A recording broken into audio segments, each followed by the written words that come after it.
The story begins in the quiet, sun-bleached Midwest. A lonely motel sits in the middle of nowhere, and two men step outside after something terrible has occurred inside. One is Leland Jones, calm and collected, and beside him stands Billy Orser, a restless young man whose impatience shows in every step. Leland tells Billy to refill a water jug, and Billy walks back inside without hesitation. The motel staff lie lifeless behind the front counter, yet he steps over their bodies with unsettling calmness, fills the jug, and leaves as though nothing unusual has taken place.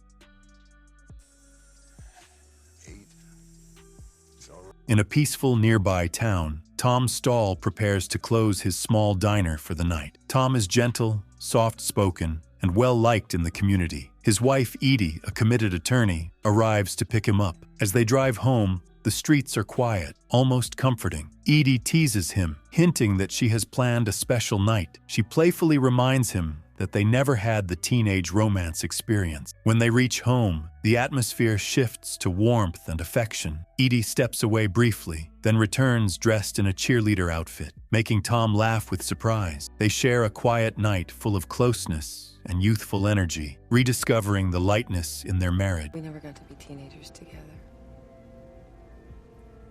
Elsewhere, their son Jack spends time with his girlfriend by the roadside. A pair of reckless young men drive past, shouting rude comments and looking for trouble, foreshadowing tension ahead. The next day at the diner, Tom prepares to close when two strangers enter, the same men from the motel, Leland and Billy. They threaten the staff, demand cash, and reveal their violent intention. Tom remains calm, acting to protect everyone inside. A sudden struggle erupts. Tom fights with unexpected precision, managing to kill the intruders before they can harm anyone. The town is shaken, but alive because of him.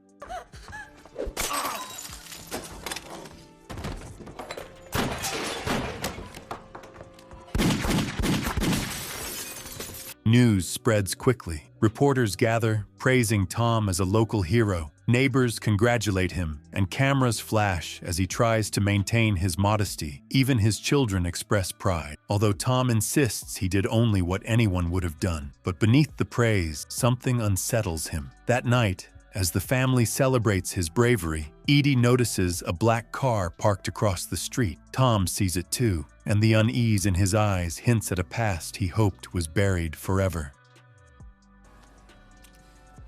Can I get up now?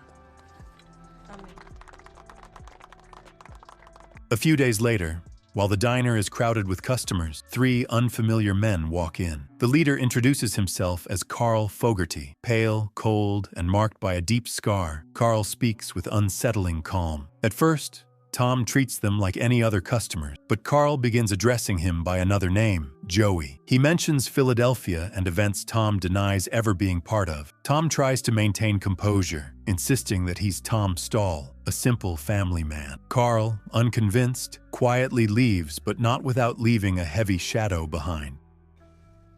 You tell me.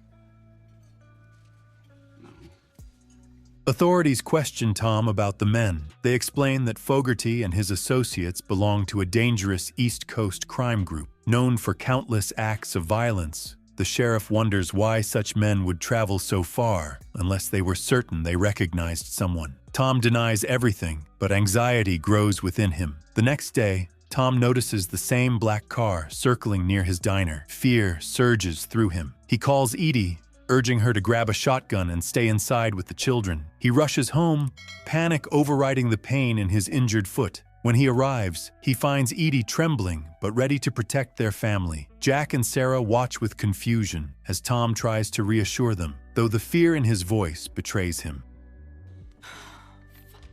Tom! Despite Tom's attempts to maintain calm, danger continues to creep closer. Later in the week, Edie takes Sarah to the mall. Carl Fogarty appears again. Stalking them from a distance, Edie loses sight of her daughter for a moment, panicking, then finds her near a shop, with Carl watching from nearby. The faint smile on his face sends a chill through her. She confronts him, insisting that Tom is not the man he claims to know, but Carl suggests otherwise and leaves her shaken. When Edie returns home shaken, Tom realizes their lives are unraveling. Jack faces his own troubles at school after a confrontation with bullies escalates into violence. Tension builds within the household as the children sense that something dark connects all these events. That evening, the situation finally explodes. Fogarty and his men arrive at Tom's property, calling him Joey again and insisting he return to Philadelphia. Tom tries to shield his family, but the danger is too close. A violent confrontation erupts. Tom manages to protect Jack, but is seriously wounded in the process. The police arrive, and Fogarty is killed, but the damage to Tom's carefully built life is now unavoidable.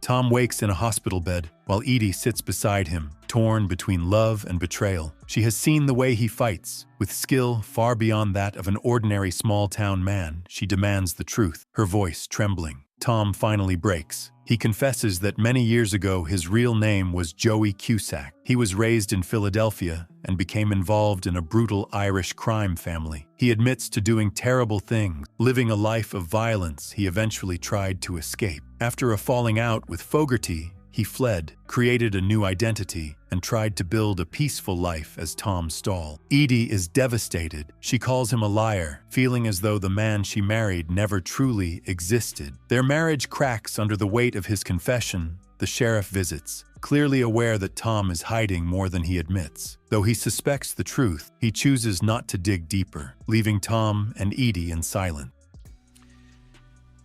It just doesn't fit.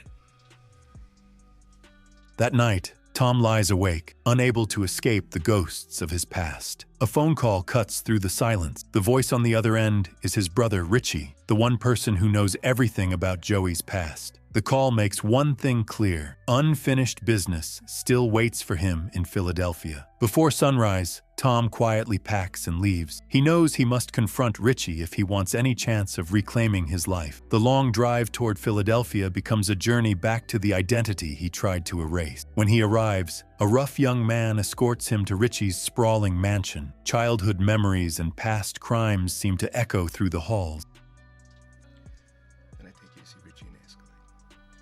Richie greets him with a mixture of bitterness and twisted affection. Their conversation reveals years of resentment. Richie has suffered consequences for the damage Joey caused. He blames Joey for everything, for the violence, for the betrayal, and for the burdens he had to carry. As they talk, Richie admits he tried to kill Joey as a baby, a sign of a lifelong rivalry. He mocks Tom for trying to live a normal life, questioning how someone with such a bloody past could hope to find peace. Eventually, Richie's anger becomes deadly. He orders his men to kill Tom, seeing no other way to close the chapter Joey once opened. But Tom, forged by years of violence, fights back with lethal precision. When the confrontation ends, Richie lies dead, and Tom stands alone in the ruins of the life he once fled.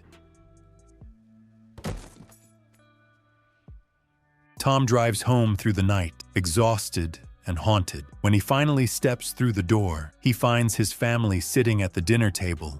Their faces show fear, confusion, and longing for the safety they once knew. Sarah has set a place for him. Jack avoids his eyes. Edie looks at him, torn between love and uncertainty. Tom sits down silently. No one speaks, but the room fills with the unspoken truth. The man who returned is neither entirely Joey Cusack nor entirely Tom Stall. He is a fractured blend of both identities, fighting desperately to protect the family he loves and leave behind the violence that shaped him. And as the family quietly shares that tense, fragile moment, the story closes on the hope that the future might still hold peace, even for a man with a past soaked in shadows.